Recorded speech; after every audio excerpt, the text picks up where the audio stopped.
tengo muy claro desde mi primer momento, mi principal deber es respetar y proteger los derechos humanos, sobre todo los de los más vulnerables que necesitan de la protección del Estado. Soy un defensor de la vida en todo momento y en forma incondicional, porque es el valor más preciado y sin el cual todos los demás derechos no existen. Cuando se habla de derechos, si te matan, se terminan los derechos. Soy un defensor de la libertad como condición de realización humana. Soy defensor acérrimo del pilar básico del edificio de los derechos humanos, declaratoria de los derechos humanos, igual dignidad de todas las personas. Y por supuesto respeto la voluntad de cualquier persona, incluso de quitarse la vida. Pero en mi calidad de legislador,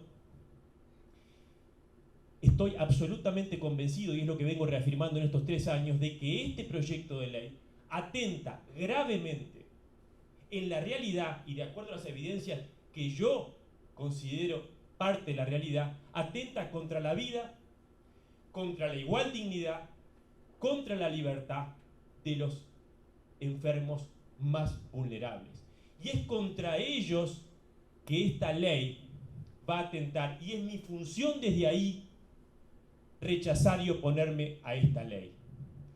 La evidencia, ¿cuál es? No es la de la academia que dice si esa persona va a tener la posibilidad de ejercer su autonomía. En la realidad, como decía la doctora, lo que recorremos, por lo menos yo como político permanentemente, el que se le amputó la pierna, el joven aún que se le amputó la pierna, está en una condición irreversible, crónica.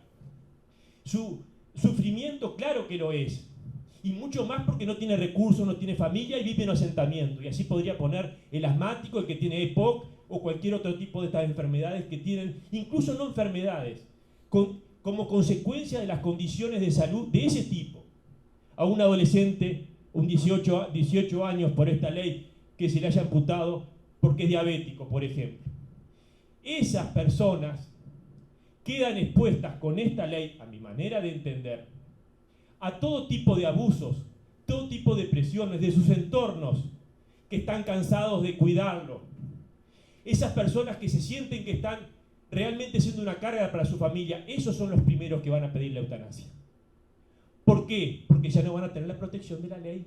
La ley que hoy no permite renunciar, como no permite renunciar a quien quiere vender los órganos, a quien quiere seguir estando en una casa sometido a violencia doméstica. La renunciabilidad de los derechos humanos, no tengo condiciones académicas para discutirlo. Si se permite renunciar a los derechos humanos fundamentales, a mi manera de entender, en la realidad que yo conozco, y ante esas personas que quedan expuestas a todo tipo de abusos, porque quien se somete a una violencia doméstica y sigue quedando en su casa cuando viene a buscar a la policía y dice que no existió esa violencia doméstica, o quien quiere vender un órgano, como en la vecina orilla quería el presidente electo.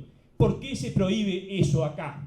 Porque se está protegiendo al más vulnerable, que no tiene condiciones de ejercer esa autonomía que en teoría se puede ejercer. Entonces, en función de que estoy absolutamente convencido desde mi conocimiento de la realidad, yo podré estar equivocado, pero desde la realidad que yo conozco, la mayoría de las personas que están en esas condiciones que la ley establece, que van a quedar sin la protección de la ley, van a quedar expuestas a todo tipo de abusos y presiones, y son los que van a ir a pedir la eutanasia. Y con todo el respeto porque hemos tenido siempre, ¿de qué garantía me hablan? El colegio médico fue rotundo en cuestionar, y lo sigue cuestionando hoy, si no hay un comité previo de garantías de un psiquiatra, y de eso sí puedo discutir.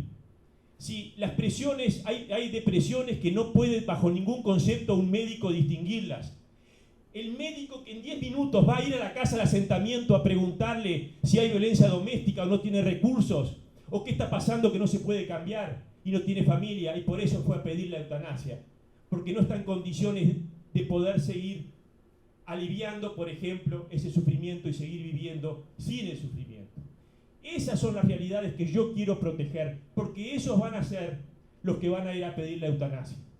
He sostenido con toda convicción, y lo sigo sosteniendo, y ojalá me equivoque, este proyecto de ley, si se aprueba, va a provocar muchísimas muertes evitables de los enfermos más vulnerables. ¿Por qué evitables?